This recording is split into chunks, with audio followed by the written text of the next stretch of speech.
Assalamualaikum warahmatullahi wabarakatuh. Selamat siang ya.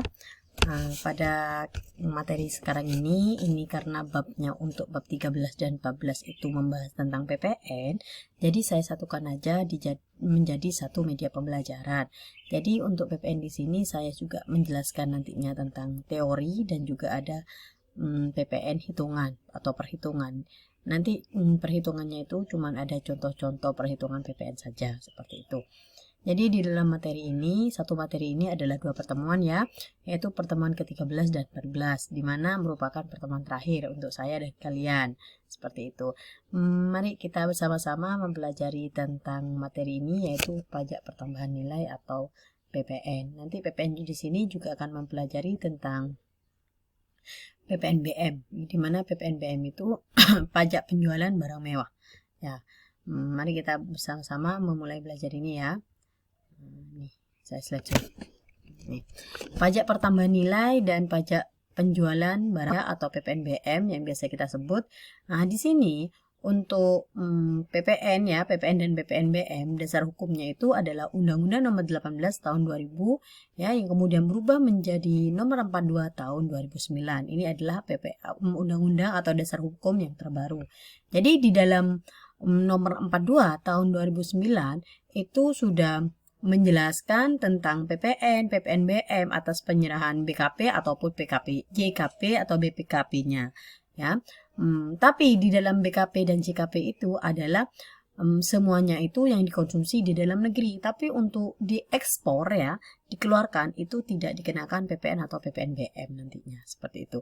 Nah, kenapa Bu seperti itu? Nanti ada penjelasannya di dalam ya, atau di slide berikutnya. Nah, ini. Nah, sebelumnya definisi dulu ya atau pengertiannya tentang PPN maupun PPNBM itu apa. Nah, ini. Nah, di sini ya yang katakan PPN itu adalah pajak yang dikenakan sebesar 10%. Sudah kita lumrah ataupun sudah familiar bagi kita ya. Yang dinamakan PPN itu adalah pajak pertambahan nilai dengan tarifnya nih. Atas apa? Yaitu atas BKP maupun JKP. Ya, ingat, dikonsumsi di dalam negeri. Jadi jika dikonsumsi melakukan penyerahan barang maupun jasa di dalam negeri itu dikenakan tarif PPN 10%. Tetapi kalau di luar negeri kita ekspor, karena itu sudah dikonsumsi oleh luar negeri, maka kita tidak berhubungan lagi dengan barang maupun jasa tersebut. Nah, seperti itu. Jadi di sini dijelaskan, sedangkan yang tidak dikonsumsi di dalam negeri atau diekspor akan dikenakan pajak sebesar 0% atau nihil maupun tidak. Seperti itu untuk PPN. Kemudian PPN ini ya, pajak ini dikenakannya itu tidak hanya satu kali ya, tapi berkali-kali. Ketika barang itu nyampe di mana itu dikenakan PPN, didistribusikan lagi itu dikenakan PPN. Maka di situ penyerahan barang maupun jasa ya akan dikenakan PPN itu berkali-kali ya, tergantung dari rantaian perusahaan ataupun rantaian kegiatan penyerahan barang maupun jasa itu. Contohnya, perusahaan itu memproduksi barang ya, produksi barang menjadi barang jadi. Dari barang jadi itu kan didistribusikan ke distribusi Indo seperti itu. Dari distribusi di Indo itu sudah dikenakan PPN karena penyerahan barang. Didistribusikan lagi ke distribusi di kabupaten-kabupaten, itu sudah dikenakan PPN lagi. Sampai barang itu dikonsumsi oleh seseorang, maka itu adalah di mana pangkalnya atau di mana ujungnya PPN itu selesai. Jadi PPN itu adalah berantai-rantai di mana barang itu sudah habis untuk dikonsumsi. Jadi itu berakhirnya sebuah PPN. Jadi Jadi PPN itu tidak hanya dikenakan satu kali, tetapi PPN itu berantai-rantai pengenaannya. Nah, tidak sadarkan diri ya, kita itu sebenarnya tiap menggunakan barang, kita mengkonsumsi barang baik itu maupun jasa, kita itu secara tidak langsung sudah dikenakan PPN, yaitu sebesar 10%. Nah, kita konsumsi, kayak cowok-cowoknya konsumsi rokok ya, sebenarnya itu ada pajaknya itu sudah 10%. Nah, sama halnya dengan perempuan-perempuannya ketika beli kosmetik, semuanya itu harganya itu sudah termasuk PPN ya. Nah, kalau tidak termasuk PPN berarti disebut apa? Yaitu DPP, dasar pengenaan pajaknya. Kalau sudah dikenakan PPN, termasuk PPN itu adalah harga jualnya. Seperti itu. Jadi semuanya itu sudah dikenakan PPN ya. Coba kalian datang ke Indomaret atau Alfamart, di situ sudah jelas ada PPN 10%. Tetapi ketika kita beli di toko-toko kelontong seperti itu, mungkin di situ tidak secara langsung kita jelas bahwa tertulis sebuah PPN, tapi secara tidak langsung kita memang sudah dikenakan PPN seperti itu. Jadi itu adalah sebuah PPN ya. Nah, jadi 10% harganya. Bukan 10% harganya, tarifnya 10%. Nih ya. Selanjutnya, PPN itu timbul karena digunakan faktor-faktor produksi dalam setiap perusahaan. Sewaktu-waktu menyiapkan, menghasilkan, menyalurkan, dan memperdagangkan barang ya, atau pemberian jasa kepada konsumen. Jadi, di mana dari faktor produksi sampai menyiapkan, menyalurkan, sampai dikonsumsi oleh konsumen ya, itu akan dikenakan PPN, maka PPN itu timbul. Tuh. Nah, kemudian, penyerahan impor barang yang tergolong mewah ya. Selain dipungut PPN, kalau impor berarti kan dari luar masuk ke dalam, berarti impor, dikonsumsi orang dalam negeri, berarti itu dikenakan PPN ya. Tapi kalau itu mewah barangnya, itu dikenakan PPNBM. Tetapi untuk barang biasa itu hanya PPN saja ya. Nah, biasanya pemungutannya itu lebih besar dari PPN yang biasa. Jadi itu biasanya yang masuk PPNBM itu biasanya untuk produk-produk pabrikan kayak mobil-mobil mewah, BMW dan semacamnya. Kemudian impor-impor barang dari luar negeri yang lumayan mewah seperti itu tergolong dalam pengenaan tarif atas PPNBM seperti itu. Nah, ini. Jadi di dalam kita kena PPN tarif PPN 10% atas PPN itu, nah, di mana di dalam pengenaan itu kita itu harus mempelajari tentang BKP, JKP. Seperti yang saya sebutkan tadi, ada JKP, ada BKP. Apa sih sebenarnya itu? Nah, ini ada BKP. BKP itu barang kena pajak. Apa itu? Adalah barang wujud yang menurut sifat atau hukumnya itu dapat berupa barang bergerak atau tidak bergerak yang dikenakan pajak. Jadi kalau penyerahan suatu barang ya, itu disebut dengan BKP. Jadi sifatnya itu ada bentuk wujudnya berupa barang. Tapi kalau jasa atau disebut dengan JKP adalah kegiatan biasanya pemberian pelayanan seperti itu, atau suatu perikatan atau pembuatan hukum kayak haki dan semacamnya, itu kan jasa sebenarnya ya. Jadi itu disebut dengan jasa kena pajak. Jadi kayak haki, kayak apa itu namanya? Perusahaan waralaba. Perusahaan waralaba itu kan penyerahan JKP kan sebenarnya, bukan penyerahan BKP saja. BKP-nya itu kan ada barangnya, ada juga JKP-nya. JKP-nya apa? Yaitu hakinya itu atas trademark barangnya atau usahanya. JKP-nya itu berupa haki, itu disebut dengan JKP. Maka di dalam penyerahan haki untuk hak guna penggunaan, itu akan dikenakan PPN. Biasanya seperti itu. Jadi JKP sama BKP. Tahu sudah ya bedanya antara BKP sama JKP. Kayak perusahaan waralaba itu, kayak di kota-kota kita kan banyak kayak Nebula seperti itu, es kan ya. Es Nebula itu kan sebenarnya franchise ya. Dimana franchise itu ada penyerahan sebuah haki atau hak guna pemakaiannya. Ada haki di situ, hak atas kekayaan intelektual atau haki yang biasa disebutnya ya. Maka hak itu diberikan kepada orang yang membeli trademarknya. Maka hak gunanya itu diberikan kepada itu.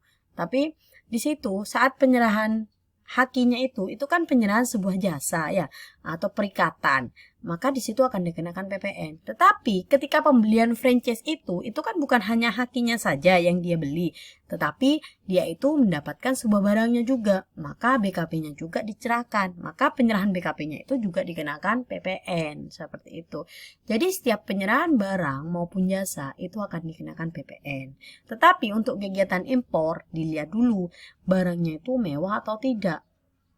Kalau mewah maka itu dikenakan PPNBM. Barang mewah seperti itu ya. Jadi sudah paham antara BKP dan JKP.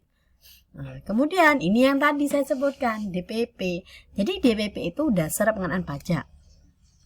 Jadi DPP itu kalau saya sebut itu adalah nilai ya, nilai sebelum terkena pajak PPN atau nilai tidak termasuk PPN, maka itu disebut dengan DPP. Tapi di sini juga ada penjelasannya, harga jual pengganti atau nilai impor, nilai yang ditetapkan keputusan keuangan sebagai dasar perhitungan pajak terutang, ya kalau kegiatan ekspor dan impor.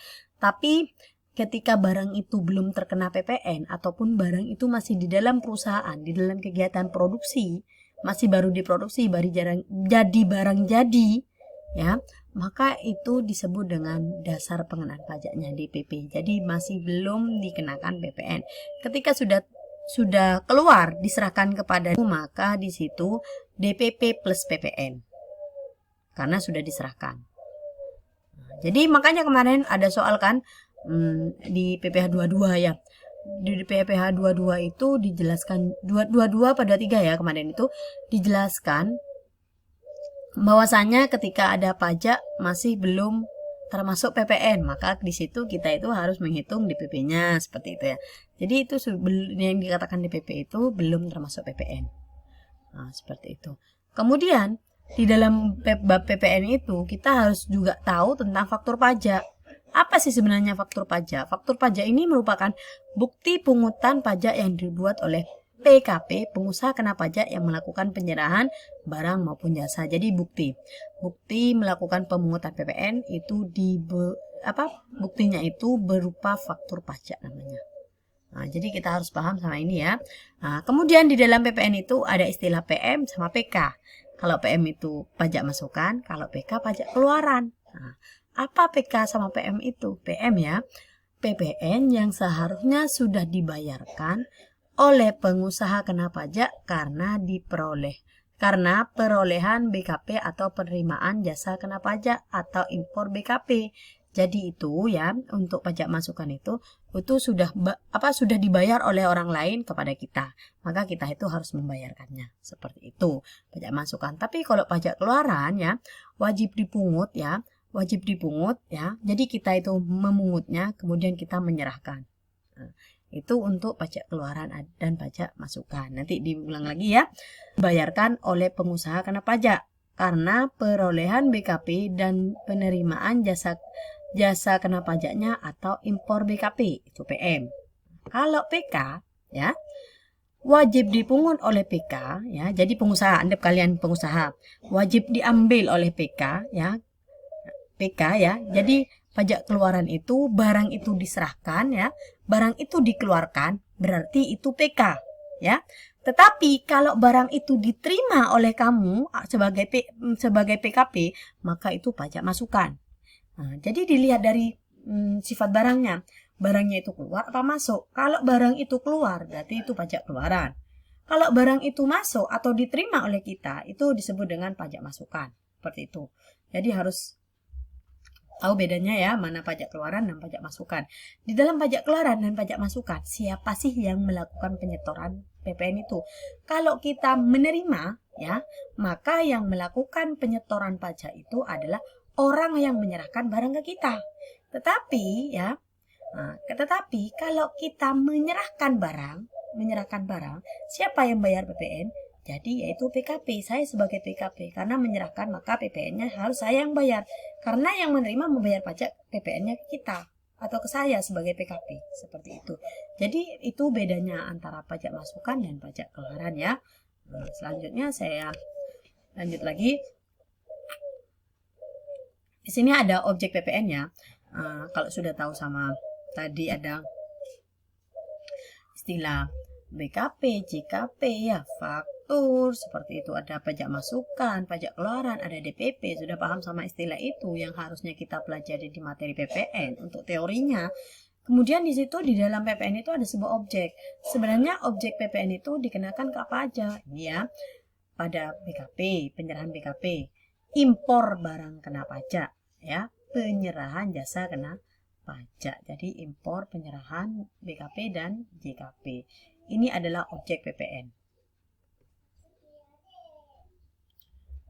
Selanjutnya subjek PPN. Subjek PPN di sini yang pertama pengusaha kena pajak subjeknya ya. Ada objek, ada subjek. Yang kedua pengusaha yang memilih menjadi PKP. Kemudian orang pribadi atau badan yang melakukan pembangunan rumahnya sendiri dengan persyaratan tertentu. Jadi di sini Subjeknya sebenarnya sih tidak harus melakukan pembangunan rumah. Kita itu sebagai orang yang mengkonsumsi suatu barang itu. Subjek sudah ya. Selanjutnya saya menjelaskan tentang pengecualian objek pajak. Apa aja sih yang menjadi pengecuali di dalam objek pajak ini? Ya, ini ada beberapa objek yang dikecualikan dari PPN ya. Yang pertama itu barang hasil pertambangan atau pengeboran yang diambil langsung dari sumber. Jadi diambil dari tanah langsung seperti itu. Jadi kandungan-kandungan tanah yang diambil itu dikecualikan dari objek PPN. Kemudian barang kebutuhan pokok yang dibutuhkan oleh rakyat banyak, uang, emas batangan maupun surat berharga itu dikecualikan dari objek PPN. Kemudian penyerahan barang ya, jika menggunakan sebuah makelar atau menggunakan seorang makelar, bukan sebuah ya, seorang makelar itu maka dikecualikan dari objek PPN juga. Kemudian penyerahan barang untuk jaminan hutang piutang seperti itu dikecualikan dari objek PPN. Penyerahan barang dari cabang ke pusat dalam satu perusahaan seperti itu maka dikecualikan juga dari objek PPN. Jadi itu adalah objek-objek PPN yang dikecualikan. Kemudian selain dari objek ada subjek juga yang dikecualikan. Di sini ada pengusaha kecil ya, di mana pengusaha kecil itu di sini baik itu dari kegiatan BKP maupun JKP, jika peredaran brutonya itu lebih kecil dari 4,8 M itu dikecualikan dari subjek PPN. Nah, kemudian yaitu pedagang-pedagang kecil yang belum dikukuhkan sebagai PKP itu juga dikecualikan dari subjek PPN. Nah, seperti itu ya. Jadi subjek yang dikecualikan yaitu jika penghasilan brutonya kurang dari 4,8 M baik itu kegiatannya penyerahan barang maupun jasa itu dikecualikan ya. Kemudian yaitu pedagang kecil atau pedagang ecer ya yang tidak dikukuhkan sebagai PKP itu dikecualikan dari subjek PPN. Nah, ini perhitungan PPN-nya seperti biasa yaitu tarif 10% dikalikan dengan DPP, itu rumusnya. Nah, ini. Jadi nanti di dalam perhitungan pajak itu DPP itu ya, dasar pengenaan pajaknya, itu kita mengetahuinya ada harga jual, pengganti, nilai impor dan ekspor, itu adalah DPP-nya. Harga jual untuk penyerahan BKP, harga pengganti untuk penyerahan jasa, ya, nilai impor untuk impor barang, nilai ekspor untuk ekspor barang, itu adalah nilai DPP. Kemudian kegiatan penyerahan barang maupun jasa itu kan nanti dikenakan PPN. PPN itu bisa dikreditkan ya saat apa? Memperoleh barang secara impor ya. Secara impor yang dilakukannya itu bertahap setiap tahunnya, setiap bulannya, maka itu dikatakan PPN massa. Nah, maka itu bisa dikreditkan untuk PPN massa. Nah, di sini ada syarat di dalam pengkreditan massa itu. Yang pertama yaitu harus ada faktur pajaknya. Yang kedua itu harus dilakukan secara massa, yaitu setiap bulan melakukan perhitungan PPN-nya. Kemudian paling lambat itu dilakukan 3 bulan setelah masa pajak. Biasanya seperti itu. Itu adalah syarat-syarat untuk pengkreditan PPN massa. Di sini ada sebuah soal ya. Ini PT Maharani melakukan kegiatan penyerahan barang ya, di mana PT Maharani ini sudah dikukuhkan sebagai PKP di dalam melakukan penyerahan dan penerimaan barang, maupun dia bisa dikategorikan perusahaan dagang melakukan penyerahan, melakukan kulaan dari orang lain, itu kan penyerahan, penerimaan. Nah, di situ ketika penyerahan dan penerimaan itu harus ada yang namanya PPN keluaran dan PPN masukan. Yang biasa disebut dengan PM itu PPN masukan, PK itu adalah PPN keluaran atau pajak keluaran, seperti itu. Masih ingat kan tadi PM sama PK? Ketika kita menyerahkan barang berarti pajak keluaran. Ketika kita menerima barang, pajak masukan, seperti itu. Ini Januari, pajak yang telah dibayar oleh saat memperoleh barang. Memperoleh itu berarti kan masuk ke kita, pajak masukan, pajak keluaran. Ini Januari, 6 juta sama 3 juta. Februari juga seperti itu. Saat memperoleh berarti pajak masukan 6 juta, pajak keluarannya 7 juta. Ini jika ada seperti itu. Ini adalah PPN massa karena per massa. Ini boleh kalau kegiatannya impor, seperti itu. Nah, cara penyelesaiannya Nih, pajak keluarannya yang Januari berapa tadi ya? Nah, ini 3 juta sama 6 juta. Keluaran 3 juta, masukannya 6 juta. Jika ya lebih besar masukan daripada keluaran, itu terjadi lebih bayar ya. Jadi lebih bayarnya 3 juta. PPN lebih bayar akan dikompensasi di masa pajak berikutnya. Jadi lebih bayarnya 3 juta di bulan Februari nantinya. Untuk kompensasi. Februari nih, pajak keluarannya 7 juta, pajak masukannya 7 juta. Berarti kan terjadi apa? Kurang bayar kan 1 juta? Meskipun kurang bayar, kan di Januari masih ada lebih bayar, kompensasinya 3 juta. Maka kan 3 juta, ini masih 1 juta. Berarti masih lebih bayar lagi 2 juta. Seperti itu.